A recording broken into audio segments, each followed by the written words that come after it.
सदगुरु ने कहा है, ऐ जियरा तय अपने दुख ही संहार, जे दुख व्यापी रहा संसार।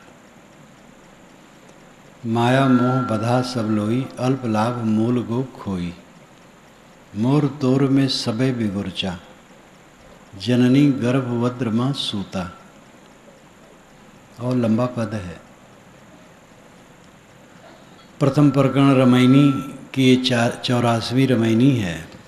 ऐ जियरा तय अपने दुख ही संहार। ऐ जीव, तू अपने आप को दुखों से बचा। सब जीव दुखियारे, दुख में पड़े। ये शरीर ही दुख की पोटली है। चाम का थैला, टट्टी पेशाब, हड्डी मांस, रक्त मवाद सब इसमें भरे। ये शरीर गंदगी का आकर है, रोगों का घर है। कहीं चोट लग जाए तो दर्द के सिवा क्या होगा? और इसमें रक्त निकलेगा इससे। और इतना ही नहीं, अंदर में जो मन है उद्वेगों से भरा है। क्रोध, काम, द्वेष, ईर्षा, कपट, छल, वक्रता, अनेक उद्वेगों से भरा है। लेकिन अहंकार है, हम ज्ञानी हैं, साधु हैं, भगत हैं, महात्मा हैं, बड़े हैं, विद्वान हैं। ये और रोग है। सामान्य व्यक्ति का तो रोग कटता है, लेकिन अपने को साधु, महात्मा, ज्ञानी, भगत मान लेने वाले का रोग नहीं कटता।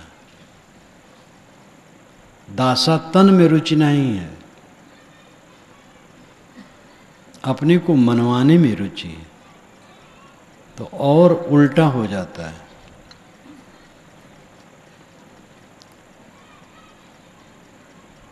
सब जीव दुखी क्यों हैं? क्योंकि देह ही दुख का घर है।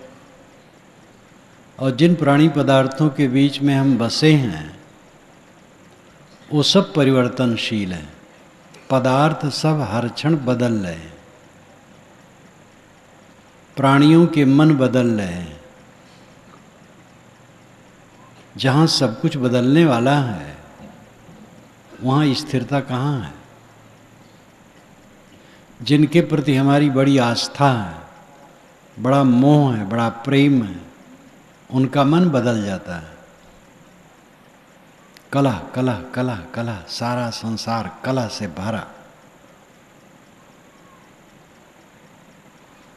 लेकिन इसी गर्दा गुब्बार भरे संसार में, इसी कला भरे संसार में, इसी पीड़ा भरे शरीर में रहकर जो विवेकवान है अपना उद्धार कर लेता है। ये मनुष्य के बस में है। परिवर्तन को तो नहीं रोक सकता है, अपने मन को ठीक कर सकता है। साथियों के मन के परिवर्तन को हम नहीं रोक सकते। किसी का मन बदल जाए, बदल जाएगा। अपने शरीर की अवस्था को हम नहीं रोक सकते हैं, ये भागी जा रही है। लेकिन अपने मन को ठीक कर सकते हैं, सुबस कर सकते हैं, और इसी में दुखों की निवृत्ति है। अहंकार मुख्य बंधन है। अहंकार को अगर हम भदेसिल भाषा में कहें तो मूर्खता है। वैसे मूर्खता भदेसिल भाषा नहीं है, शुद्ध भाषा है, कठोर है। मूर्खता और अहंकार, अहंकार थोड़ी सभ्यता पूर्वक है, मूर्खता थोड़ा कठोर शब्द है। लेकिन कठोर शब्द के बिना भी काम नहीं चलता है। जब डॉक्टर ऑपरेशन करता है तो गहराई से चीरता है, और ज़रूरत पड़ने पर अंगूठे से दबा करके साफ कर देता है। तत्काल तो पीड़ा होती है, लेकिन मवाद निकल जाती है, दुख दूर हो जाता है। अहंकार और मूर्खता एक बात है। जिस संसार में एक कण पर मेरा अधिकार नहीं है, वहाँ की वस्तुओं का अहंकार करना मूर्खता नहीं तो क्या है। इस संसार के एक कण पर भी मेरा अधिकार नहीं, और यहाँ का अहंकार करना मूर्खता नहीं तो और क्या है। इस अपने अहंकार को समझे। हंता माँ सबही पड़े, हंता देखे साध, हंता ते न्यारा रहे गुरमुख दृष्टि आबाद। ये सदगुरु रामराज साहब ने पंचग्रंथी में कहा। हंता माँ सब ही पड़े, सब जीव अहंकार में पड़े हैं, क्योंकि अज्ञान है, समझ नहीं। विषयों की आसक्ति और चिपकाहट इतनी जोर से है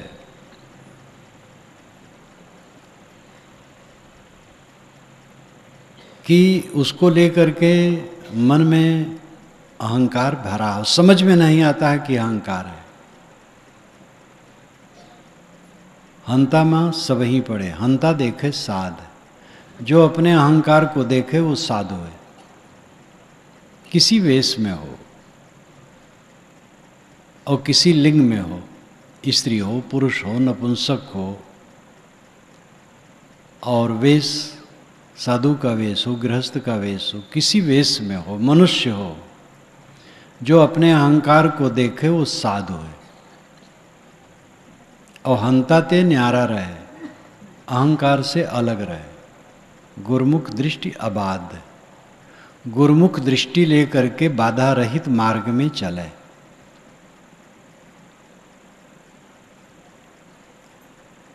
दूसरे के अहंकार को देख पाते हैं।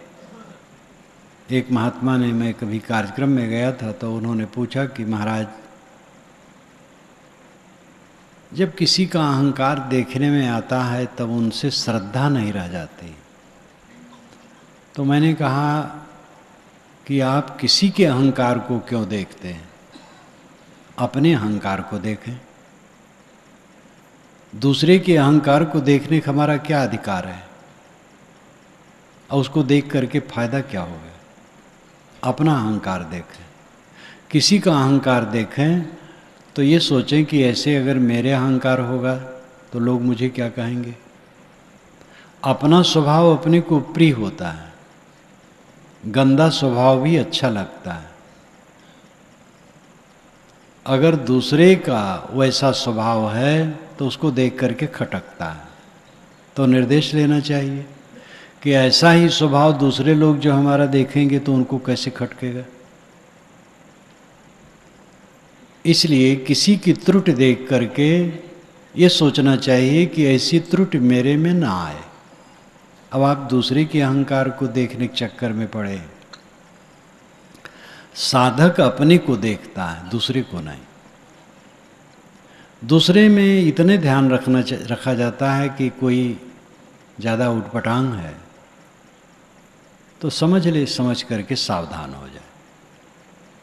साथियों को भी सावधान कर दे, बस काफ़ी है। अब उसके दोष का पाठ बनावे, लोगों से वर्णन करे, लोगों में वातावरण फैला करके उसको नीचा दिखाने की चेष्टा करे, ये साधक का लक्षण नहीं। उपेक्षा साधना में मानी जाती है।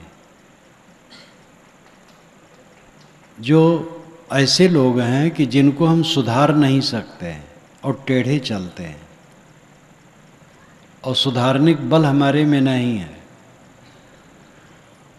तो उसमें चुप हो जाना चाहिए। मन वाणी कर्म से उधर अपने को बचा लेना चाहिए। इसको कहते उपेक्षा। उपेक्षा का अर्थ घृणा और ईर्ष्या नहीं है। उपेक्षा का अर्थ है उधर चित्त ही न ले जाना। अगर किसी को हम सुधार सकते हैं तो लगें, और सुधार नहीं सकते हैं। अब आदमी टेढ़ा चल रहा है तो उसमें लगेंगे तो राग द्वेष करेंगे, लड़ाई झगड़ा करेंगे, कहा कोई करेंगे, दुख बढ़ेगा। इसलिए ऐसी जगह उदास हो जाना चाहिए बस। ये साधक के लिए है। और जो लड़ता है, विवाद करता है, तो दुख बढ़ाता है अपना, वो साधक नहीं।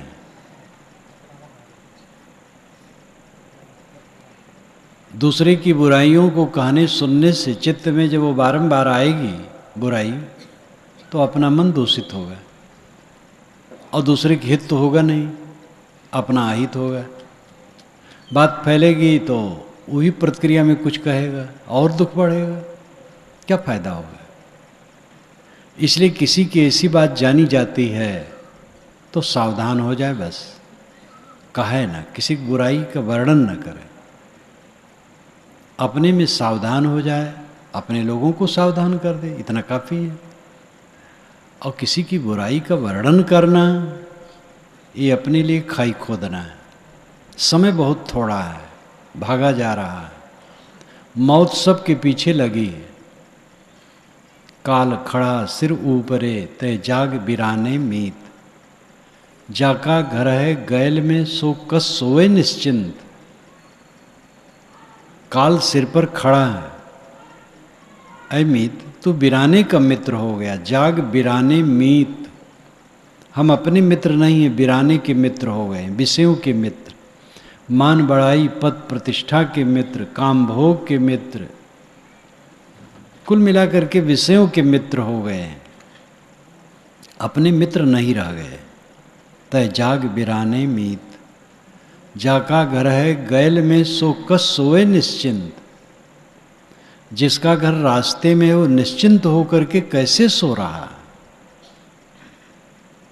काल के रास्ते में हमारा घर है और सब बेभान है, बिरला बिरला कोई जागता है, सब पैर पसार के सो रहे हैं, यहीं रहना है, ये सब मेरा है।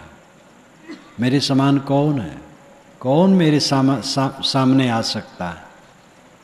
इतना घमंड, इतना अविवेक, सब सो रहे हैं, बिरला कोई जाग रहा है। जागने वाला अहंता ममता से हीन होता है। जो अहंता ममता जिसने त्याग दिया है वही जाग रहा है। जागने की जरूरत है। जो जागल सो भागल हो रमैया राम, सोत गैल बिगोय हो रमैया राम। दुख की धारा में सब पड़े हैं और काम वैसा करते जिससे दुख बढ़े। चार लोग साथ में हैं तो आपस में कलह करते हैं, पति पत्नी, पिता पुत्र, भाई माता। या साधु के मठ में हो, गुरु भाई हो, अगर वो कलह करें तो और बिगड़ा है। गृहस्थ लोग साधु के पास किस लिए आते हैं? तपित मन को शीतल करने के लिए। गृहस्थ लोग अपने ताप में तप रहे हैं, साधु शीतल छाया। साधु बिरछ सत ज्ञान फल, शीतल शब्द विचार। जगमा होते साधु नहीं, जरि मरता संसार। ये साहेब की साखी है। साधु वृक्ष है, सत्य ज्ञान का उसमें फल लगा हुआ है। उनके शब्दों के विचार शीतल छाया हैं। ऐसे संत जगत में न होते तो जगत के लोग जल मरते। ये संत की परिभाषा हुई। और संत के पास गए, वहाँ आग लगी है, तब कहाँ जाएंगे भगत लोग? इसलिए वेश धारण करना बहुत सावधानी की बात है। वेश तो खूब लोग बना लेते हैं, अपने हाथ से बना लेते हैं। और गुरु महाराज से वेश लिए, शाम को और सुबह स्वतंत्र होके चल दिए। तो वेश तो धर लेना कोई बड़ी बात नहीं।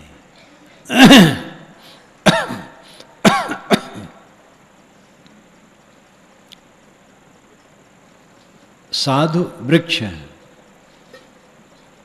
सत्य ज्ञान का उसमें फल लगा है।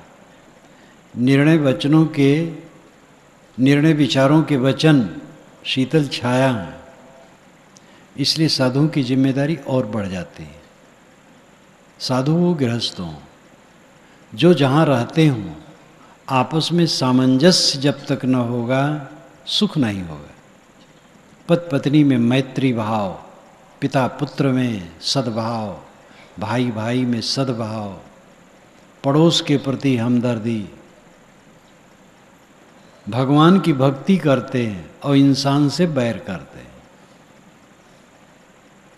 इंसान को छोड़ करके भगवान कहीं फलित होगा? हवा में बात करते रहो, उड़ाते रहो धूल, शब्दों की ढेरी से वस्तु उपस्थित नहीं होती। अगर हम लोग अखंड पाठ पानी पानी का करें तो पानी की एक बूंद भी वहां नहीं आएगी।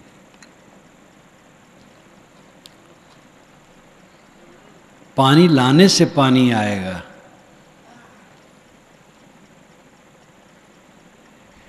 जब तक हमारे जीवन में परिवर्तन नहीं होगा तब तक कोई फल नहीं होगा। ये प्रथम कर्तव्य है कि जिन मनुष्यों के साथ हम रह रहे हैं आपस में मैत्री भाव, काफी दुख घट जाएगा। लेकिन यही लोग नहीं संभाल पाते हैं। एक लड़का है, पिता लड़का से लड़ता है, लड़का पिता से लड़ता है, कहीं माँ बेटे से लड़ाई है तो कहीं किसी से लड़ाई है, उतने में नहीं संभाल पाते हैं। कितने पति पत्नी कलह में रोज जीते हैं, भाई भाई जीते हैं, गुरु भाई जीते हैं, कैसे सुखी होंगे? ये तो मोटी बात है।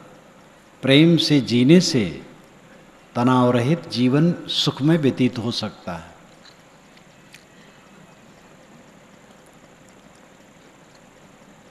दुख हमारा घटेगा जब इन बातों पर हम ध्यान देंगे। व्यवहार हमारा समुज्जल हो और अपने को देखा जाए, अपने को निरंतर सुधारा जाए, अपने मन के मैल को धोया जाए।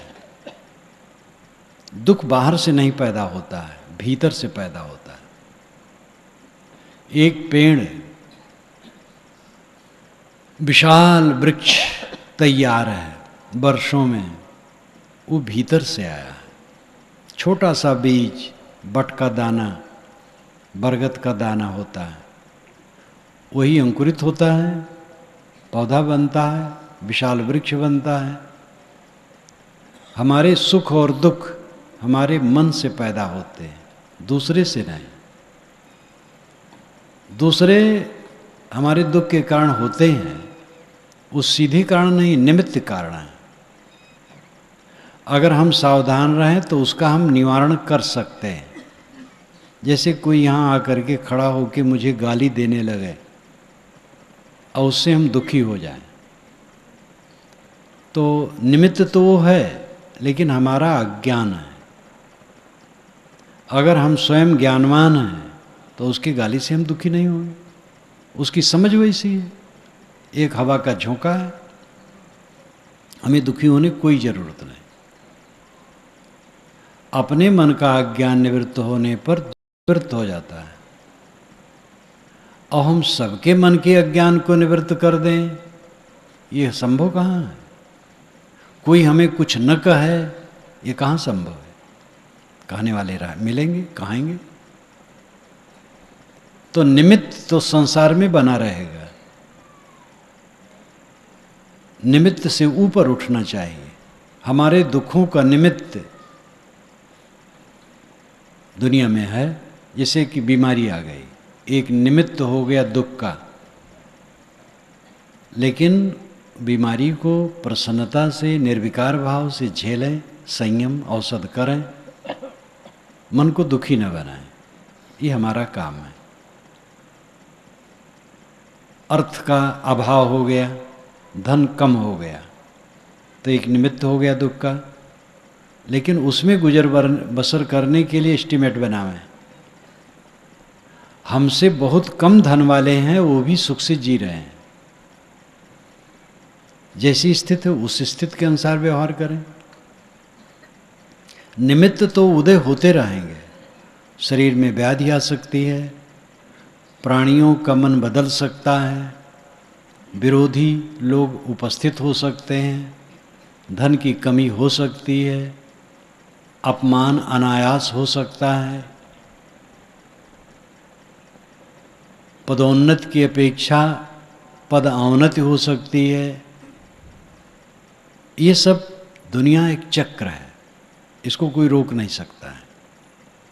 लेकिन इन सभी स्थितियों में जो अपने मन को मांझ करके रखता है वो दुखी नहीं होता है।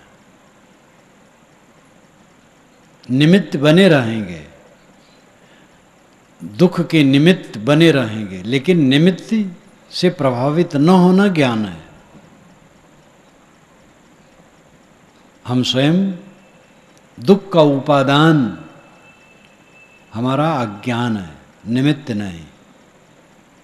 जैसे घड़ा का उपादान मिट्टी है, मिट्टी से घड़ा बनता है। निमित्त कारण कुम्हार है।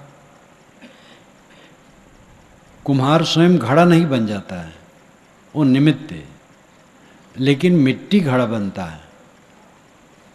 ऐसे दुख का कारण, उपादान कारण हमारा अज्ञान है। निमित्त कारण बाहरी भी होते हैं।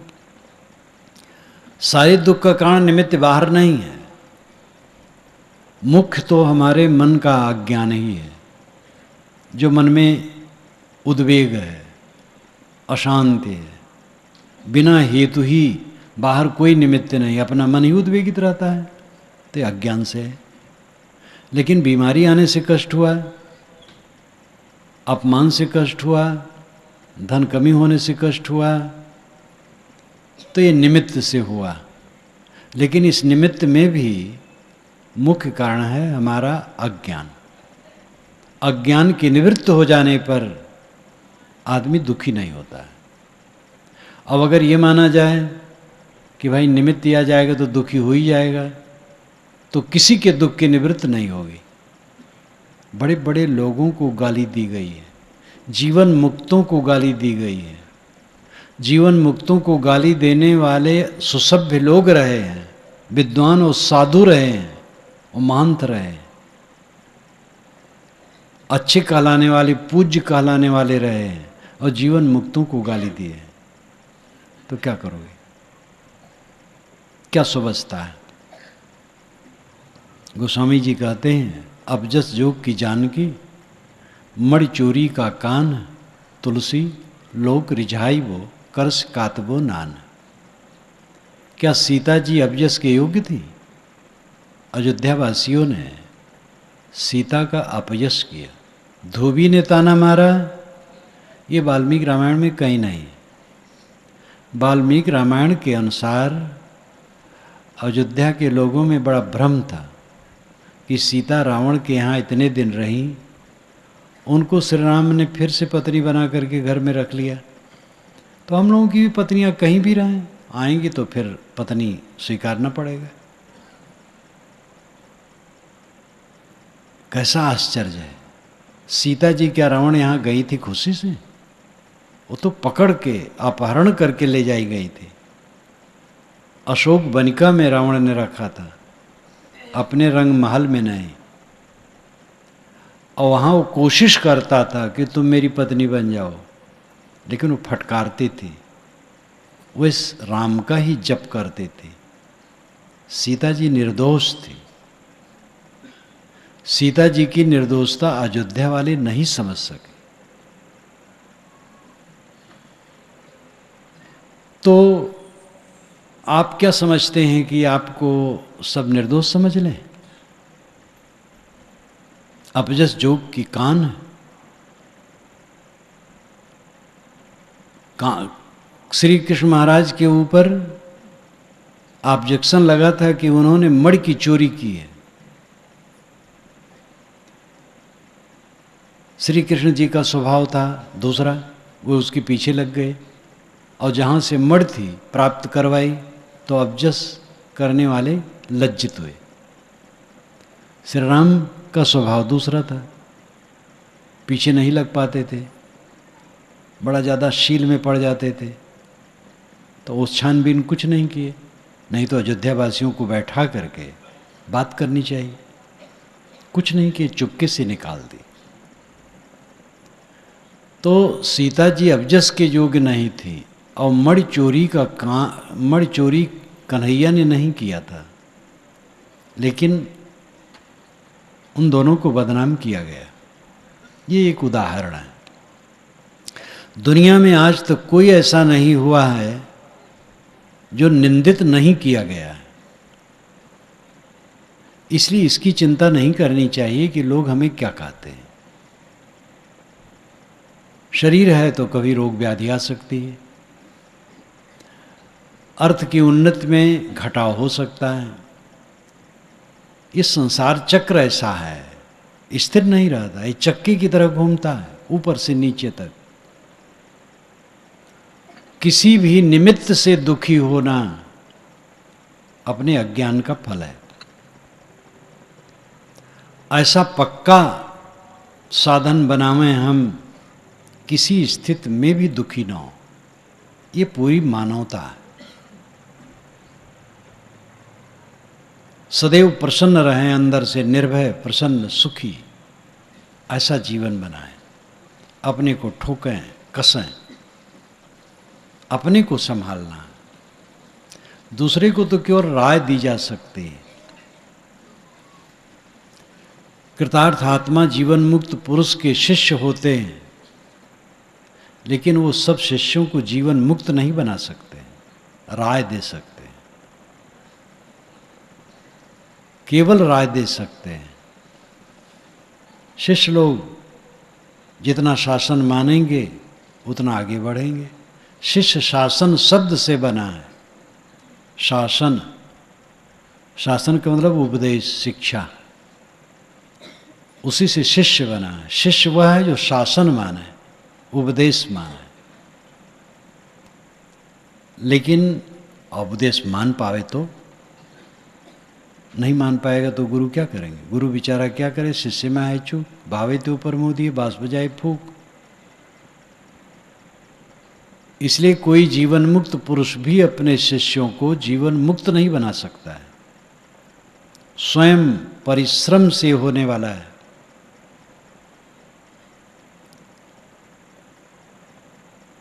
ये मनुष्य को आशा और विश्वास होना चाहिए कि इसी जीवन में रहते रहते हम पूरा सुखी हो सकते हैं।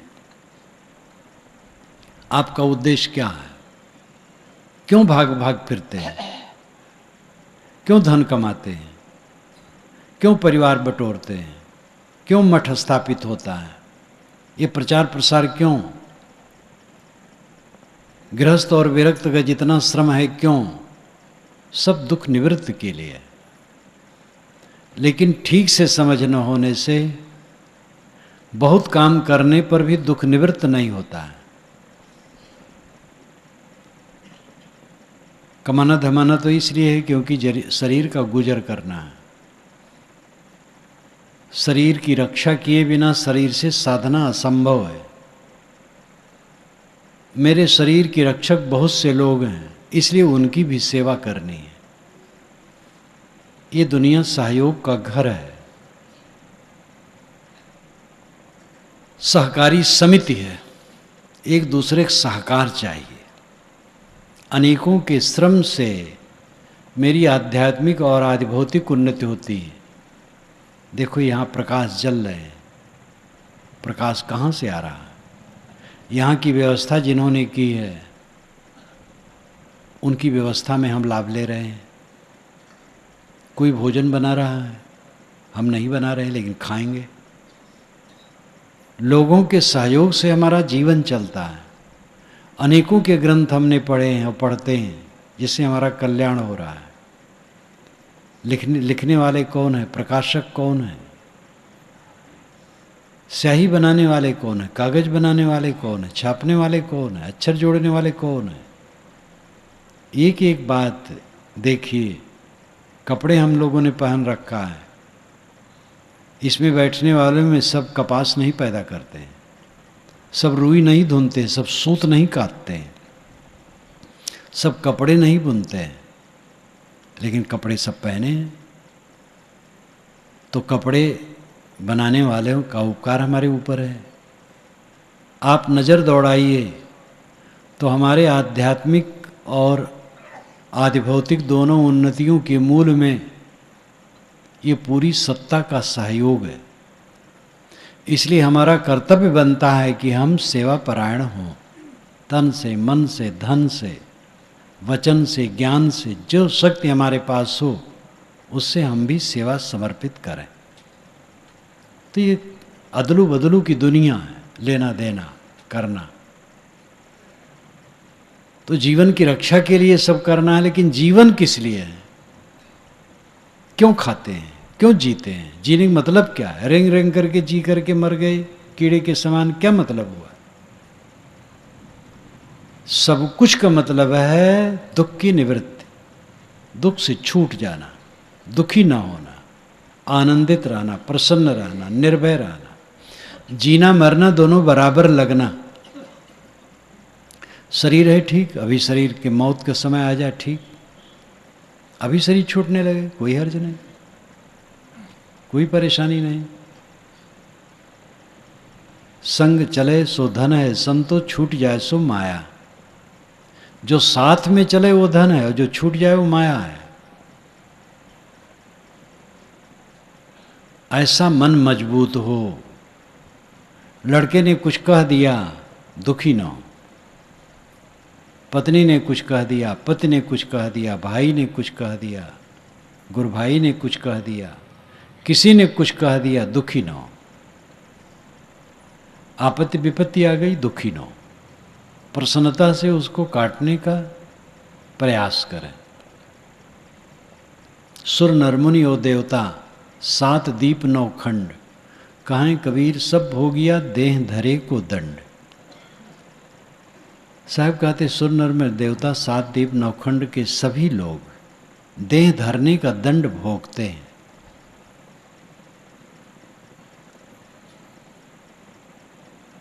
कोई बचता नहीं है देहधारी कि देह धरने का दंड न हो। शरीर गलेगा, रोग न होगा तो भी गलेगा, बुढ़ापा आएगा, जर्जर होगा, काया ढीली होगी। ज्ञानी पुरुषों की भी काया ढीली होती है, इसको कौन रोक सकता है? काया ढीली हो, मिट जाए, मिटने वाली चीजें हैं। जिस किसी स्थिति में प्रसन्न रहना, आनंदित रहना, निर्भय रहना, ये कल्याण अवस्था है। अपने दुख को मिटाओ। दुख को मिटाने का रास्ता सरल है। अपने अहंकार ममकार को हम काटें। दूसरे के अहंकार को देख करके हमारा दुख बढ़ेगा, दोष दर्शन होगा, मन खराब होगा। दूसरे के चित्त को तो हम सुधार नहीं सकते हैं, अपने को सुधार सकते हैं, वो सुधारने की चेष्टा नहीं है। और जिसके लिए हम चेष्टा नहीं कर सकते हैं सुधार की, उसके लिए हम नुक्ताचीनी में पड़े हैं। क्या मतलब हुआ? साधक वह है जो अपने को देखता है, जो दूसरे को देखता वो बाधक है, साधक नहीं। सदैव अपने को देखो और अपने को शोधो, अपने को धुनो। रुई धुनिया धुनता है, एक एक रेशे अलग अलग कर देता है, कचरा नीचे झड़ जाता है। साफ रुई बड़ी सुंदर लगती है, धुनी हुई रुई। अपने मन को हमें धुनना चाहिए, धुन करके साफ कर लेना चाहिए। समय भागा जा रहा है, इसी गर्दा गुब्बार भरे, राग द्वेष भरे, कीचड़ पानी भरे संसार में महापुरुषों ने अपना उद्धार कर लिया है। जो दुनिया के बड़े पुरुष हो चुके हैं, देश में विदेश में हर जगह, ये नहीं मानना चाहिए कि भारत में ही बड़े पुरुष होते हैं, पूरी दुनिया में होते हैं। पहले भी थे, आज भी हैं, आगे भी होंगे। उन महापुरुषों ने अपना उद्धार किया। संसार ऐसे था, इसे कोई बड़ा विलक्षण नहीं था। हम समझते हैं पहले का ज़माना बड़ा अच्छा था, ये भ्रम है। पहले सब अच्छा था, आज खराब है, आगे और खराब आएगा, ये मानसिक भ्रम है। पहले भी अच्छा खराब थे, आज भी अच्छा खराब है, आगे भी अच्छा खराब आएगा। आज बहुत अच्छा है, वैसे भी बहुत अच्छा है। इतना विज्ञान का युग है। आज से 100 वर्ष के पूर्व की बात होती, 200 वर्ष पूर्व की बात होती, तो यहाँ 10-5 मसाल जगह जगह रखा होता, लाउड स्पीकर थोड़े होती। और आप लोग जो ट्रेन से बस से यहाँ आ गए थोड़े होता। इतने आदमी इकट्ठा होना सरल थोड़े था, बहुत मेहनत से लोग इकट्ठे होते थे। विज्ञान का कितना साधन बढ़ गया है, यातायात साधन, संचार साधन, सब प्रकार के साधन बढ़ गए हैं। और ख़ास बात तो यह है कि आज हम जी रहे हैं, आज हमें कल्याण करने का हमारा अवसर है। तो आज खराब है तो हम कब कल्याण करेंगे? आज खराब काहे का है? आज खराब नहीं, बहुत बढ़िया। दुनिया में बेईमान बहुत हैं, बहुत ज़्यादा हैं, ऐसा लोग कह देते हैं। दुनिया में अच्छे लोग बहुत हैं।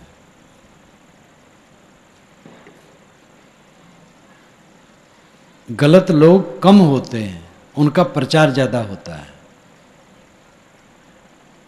इसी इतने बड़े शहर में अधिकतम लोग हैं जो पराई स्त्री को माँ बहन बेटी समझते हैं। कोई उचक्का किसी लड़की इसके साथ दुर्व्यवहार कर दिया तो अखबार में छपता है, लेकिन हजारों लाखों लोग पराई स्त्री को माँ बहन बेटी समझते हैं, उनका नाम अखबारों में नहीं छपता। तो मान लिया जाता है आजकल खराब लोग बहुत हैं। आजकल खराब लोग बहुत नहीं, खराब अच्छे सब समय रहे। आज का समय बहुत बढ़िया।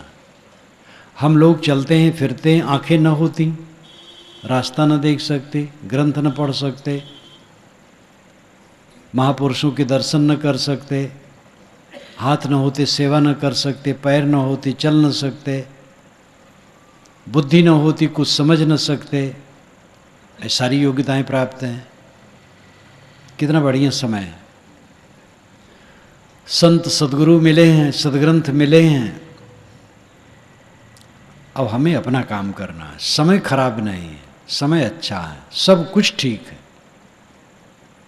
इतना बढ़िया माहौल, हमें चाँद सूरज मिले हैं, तारे मिले हैं, इतनी बड़ी पृथ्वी मिली है, हवाएं मिली हैं, इतने लोग हम यहाँ बैठे हैं, हमारे नाम से इसकी रजिस्ट्री है और सब उपयोग कर रहे हैं।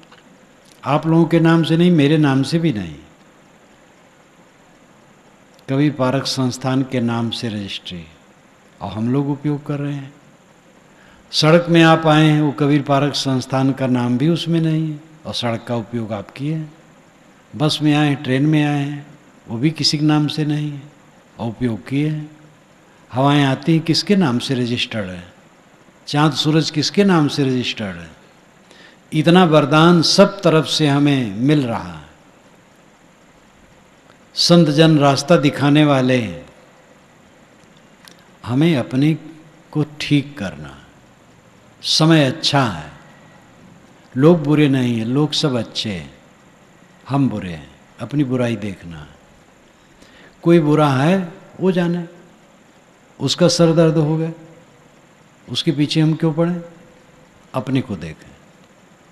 दुख दूर करने का साधन हमारे पास है, वो है विवेक।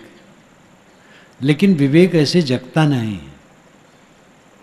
कहीं कहीं स्वप्नवत आ गया तो उससे काम नहीं होता। आग लकड़ी में होती है, लेकिन उससे आग लगती नहीं है। कुछ लकड़ियों में आग होती है, जब उसको घिसा जाता है तब आग पैदा होती है। शक्ति आप में है, विवेक की शक्ति, लेकिन वो सामान्य शक्ति से काम नहीं बनेगा, उसको घिसना पड़ेगा। और उसी के लिए संत जन हैं, जिन्होंने अपने को शोधा है और शोध रहे हैं। ऐसे संत की जरूरत है।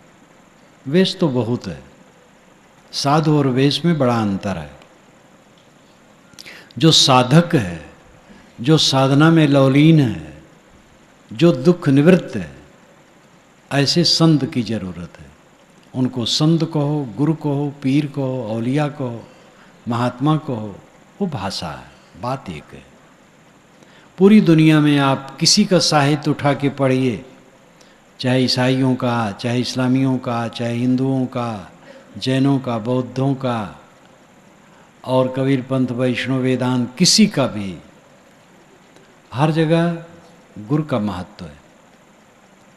गुरु के बिना रास्ता कौन दिखाएगा? गुरु वह है, गुरु शब्द ही महान है। गुरु गरिष्ठ, श्रेष्ठ, निर्मल,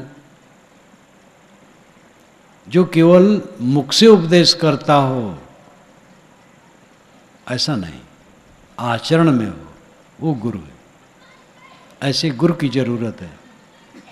ऐसे गुरु की शरण में समर्पण की जरूरत है। ऐसे संतों के सानिध्य में रह करके काम करने की जरूरत। जो विरक्त हैं वह ऐसे गुरु और संतों की शरण में अपने को डाल करके शिष्य बन जाएं और साधना करें, तब दुख दूर होने की प्रक्रिया में होंगे। गृहस्थ लोग हैं, वे भी उनकी शरण में जाएं, लेकिन उनके साथ तो नहीं रह सकते, तो उनसे प्रेरणा ले ले करके अपना काम करें। सद्ग्रंथ संतों के प्रतिनिधि।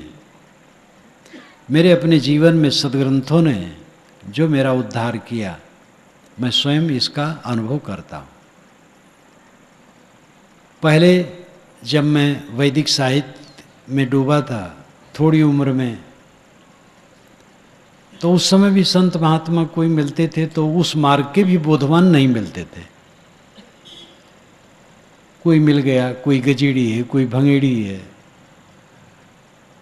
जीवन उनका बहुत हिस्से में अच्छा है, लेकिन गांजा पीते हैं, बोध कुछ नहीं है, बोध नहीं दे सकते हैं। संत आगे दरवाजे पर सेवा कर दिया, राम रहीम कुछ कह दिए, बस। वेद शास्त्र ग्रंथ पढ़ता था, कुछ समझ में जो आता था अभ्यास करता था। जब कबीर साहब का विचार मिला तो सक्रिय रूप में संत मिले, गुरु मिले, लेकिन उनसे भी मुलाकात थोड़ी होती थी। साल में कहीं 2-3 बार, और 2-3 दिन के लिए, 1 दिन के लिए। लेकिन ग्रंथ ऐसे आधार बने कि ग्रंथों को पढ़ पढ़ करके जीवन बदला। ग्रंथ संतों के प्रतिनिधि। खूब अध्ययन सबको करना चाहिए। यथार्थ सद्गुरु में समर्पण भाव, संतों का साहचर्य, विनयावनत होकर के उनसे निर्देश लेना, और सद्ग्रंथों का स्वाध्याय और सेवा भाव से अपने चित्त को शुद्ध करना। जब ये सब काम किया जाएगा तब विवेक जगेगा। अहंकार से विवेक क्या जगेगा? और पर्दा हो जाएगा। बाहरी प्रलोभनों में पड़े हुए साधक भटक जाते हैं। कितने साधक घर द्वार छोड़ते हैं, थोड़े में अपने को सिद्ध मान लेते हैं, पूर्ण काम, अहंकार की गांठ हो जाते हैं। समझ में नहीं आता अहंकार है, समझ लेते पूरे हैं, महात्मा हैं, हम अपने को महात्मा मान लेते, बस वहीं सब चौपट हो जाता है।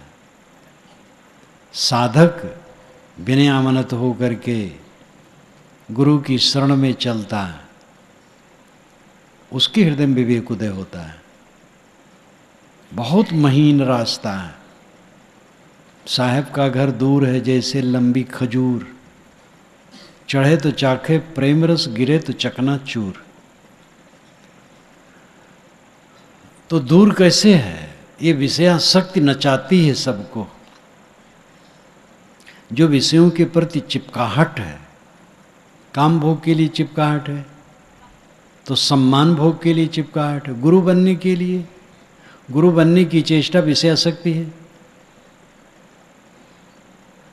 स्वाभाविक रूप में जिम्मेदारी लेकर के सेवा करना हो बात अलग है, नहीं गुरु बनने की लालसा है तो विषयासक्ति है। गुरु बनने की क्यों लालसा है? कि हम लोगों को इजाज़त दें, बड़े बने, ये सब वही विषयासक्ति की बात आई। महंत बनने की इच्छा है, शासन करने की इच्छा है, स्वामित्व की इच्छा है, ये विषयासक्ति है। विषयासक्ति का पर्दा बहुत भयंकर, बहुत पतला, बहुत सूक्ष्म, पर्दे पर पर्दा है, इसलिए साधक भटक जाते हैं। थोड़े में अपने को पूर्ण मान करके उन्मादी हो जाते हैं, इसलिए दुख दूर नहीं होता है। मन का क्लेश दुख है। किसी ने गाली दे दी ये दुख नहीं है, घाटा हो गया दुख नहीं, बीमारी आ गई दुख नहीं है, फटे कपड़े पहने ये दुख नहीं है। मन का उद्वेग दुख है, मन का क्लेश दुख है, और हमारे मन का क्लेश हमारे पाप का फल है। हमारे मन में जो राग है, द्वेष है, ईर्ष्या है, भोगों की लालसा है, सम्मान की लालसा है, ये ललक है जो संसार के प्रति चमक दमक में। देखत सोना लगे सकल जग कांच है, अरे हाँ पलटू जीवन कहिए झूठ तो मरना साँच है। पलटू साहब कहते हैं देखने में सोना लगता है लेकिन सारा संसार कांच है। देखत सोना लगे सकल जग कांच है, अरे हाँ पलटू जीवन कहिए झूठ तो मरना साँच है। इसमें बैठे लोग, सज्जन लोग स्वयं सोच सकते हैं। अनेक बातों में उन्हें अपनी त्रुटियों से स्वयं झटका लगा होगा। जहाँ वे आकर्षित हुए होंगे फिर कुछ दिन के बाद विकर्षण हुआ होगा। जिसके लिए वो बहुत लालायित हुए होंगे वहीं से उनको धक्का लगा होगा। ये चमक दमक साहब ने जो कहा है, कबीर खड़ा बाजार में लिए लाठी हाथ, जो घर फूके अपना चले हमारे साथ, वो घर कौन है? ये चमक दमक का घर, अहंकार ममकार का घर। जिस घर में हम लोग रहते हैं उसका नहीं, वो तो रहने की जगह है, वो तो बनाया जाता है, घर बनाया जाता है, कुटी बनाई जाती है, मठ बनाए जाते हैं, आश्रम बनाए जाते हैं, वो फूकने के लिए नहीं। यहाँ लाक्षणिक अर्थ है, अभिधा लक्षणा व्यंजना, 3 शब्द शक्तियाँ हैं। शब्दार्थ को अभिधा कहते हैं। शब्दार्थ जहाँ न लगे वहाँ लक्षणा है, जहाँ लक्षणा भी नहीं लगता वहाँ व्यंजना। तो ये लक्षणा अर्थ में है, जो घर फूके अपना। तो रहने वाले घर को फूकने की बात नहीं है, अहंता ममता घर को फूकना, अहंकार को फूकना, चमक दमक में जो आकर्षण है इसको फूकना। ऋषियों ने भी बहुत आगाह किया है पहले, हिरणमयन पात्रिण सत्य स्यापितम मुखम तत्तम पूषण पाविरणु सत्य धर्माय दृष्टे। हिरणमयन पात्रिण सत्य स्यापितम मुखम, सत्य का मुख हिरणमय पात्र से अपहित है, ढका है। सोने के बर्तन से सत्य का मुख ढका है। तत्तम पूषण पाविरणु, तत्तम पूषण अपाविरणु, अय पूषण, अय सबका पोषक, ज्ञान विज्ञान का पोषक आत्मा। तत्तम अपाविरणु, उसको तू हटा दे। क्यों हटा दे? सत्य धर्माय दृष्टे, सत्य और धर्म को देखने के लिए। सत्य आत्मा है और धर्म पवित्रता है। आत्मा तो आप ही, आत्मा को, चेतन को, रूह को, सोल को, और अंततः वही खुदा है और अल्लाह है और राम है, रहीम है। उससे अलग आप कहीं नहीं पाएंगे। ढढोड़ते रहो, भटकते रहो, आकाश में चाहे पुकारो, चाहे मंदिरों में पुकारो, कहीं कुछ मिलेगा नहीं। सबके अंदर की ज्योति, अंतर ज्योति। अंतर ज्योति शब्द एक नारी, हरि ब्रह्माता की त्रिपुरारी। कबीर साहब की वाणी में बीजक में प्रथम शब्द अंतर ज्योति है। ये अंतर ज्योति ही परम तत्व है, यही सत्य है। और धर्म क्या है? पवित्रता। कहें कबीर सत सुकृत मिले तो बहुर न झूले आन। साहब कहते हैं सत और सुकृत जिसको मिल जाते हैं वो भटकता नहीं। सत अपना स्वरूप है, हक बीनी, हक को देख लेना, सत को देख लेना, अपने आप को पहचान लेना, ये सत्य है। और सुकृत पवित्र आचरण। सत्य धर्माय दृष्टि, सत्य और धर्म के दर्शन के लिए ये चमकते हुए सोने के बर्तन को हटा दे। ये जो चिमचिम कर रहा है, मान बढ़ाई, पद प्रतिष्ठा, गुरुआई, मानती, प्रधान मंत्रित्व पद, सरपंच और प्रधान का पद, नाम कितने लिए जाए। सब दुनिया के चक्कर मकर में। आजकल तो चुनाव, जो एमएलए एमपी का चुनाव का जितना साजबाज से चुनाव होता था, अब सामान्य सदस्य का चुनाव ऐसा हो रहा है, लाखों लाखों खर्च हो रहे हैं। एक प्रदेश में मैं था,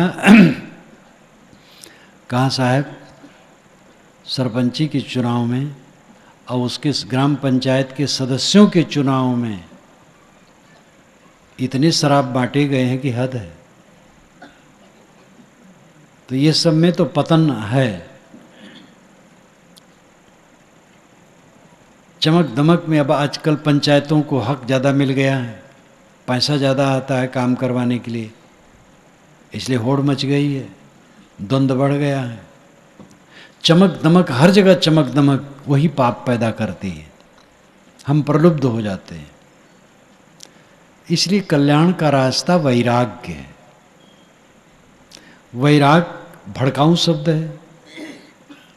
वैराग से अर्थ लोग समझ लेते हैं घर छोड़ देना, कपड़ा बदल लेना।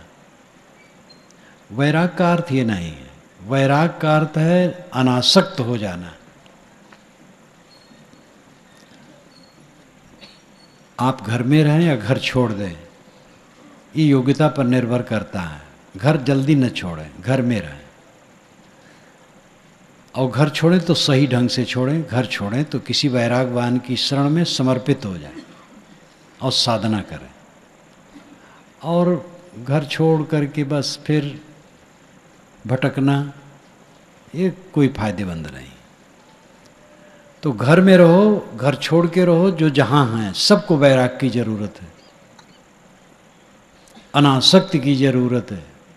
जब आप भोजन करने बैठते हैं, वैराग की जरूरत है। वैराग नहीं रहेगा तो ज़्यादा भोजन कर लेंगे, प्रलोभन में पड़ जाएंगे, 4 कौर और खा लेंगे, फिर तकलीफ होगी। वहाँ भी वैराग की जरूरत है। पति पत्नी 9 दंपति हैं, बिल्कुल विवाह हुआ है, अगर उनमें वैराग्य है तो एक दूसरे के प्रति दुर्व्यवहार नहीं करेंगे। वैराग्य नहीं तो दुर्व्यवहार करेंगे। पति पत्नी से बहुत कुछ चाहेगा और पत्नी पति से, और थोड़े दिन में क्लेश होगा। उनके मन में अनासक्ति है, सद्भाव है, विवेक से जिएंगे तो सुखी रहेंगे। वहाँ भी वैराग का अंश चाहिए। 9 दंपति में भी वैराग का अंश चाहिए। और वैराग शब्द जरा बहुत भड़काऊ है। अनासक्ति को शुद्ध प्रेम, मोह नहीं। मोह आवरण है, मोह से सारा पाप पैदा होता है। जब हम दिग्भ्रमित होते हैं चकाचौद में, और चकाचौद कितने दिन की है, मानती वो गुरुवाई के लिए कितना कितना पाप हो रहा है। तीर्थों में जाके देखिए, मठों में देखिए, मानती के लिए षड्यंत्र चलते हैं और बहुत कुछ किया जाता है। क्या ये लोग सब साधु हैं, साधक हैं? साधक तो ऐसा सोच भी नहीं सकता। गृहस्थ हो, विरक्त हो, कोई भी हो, सबको अपने को चमक दमक से बचाना है, चकाचौंध से अपने को बचाना है। दुख पैदा होता है चकाचौंध में भ्रमित होने से। पतंगा दीपक की ज्योत की चकाचौंध में कूद के जल मरता है। हर इंसान विषय वासना और दुनिया के ऐश्वर्य की चकाचौंध में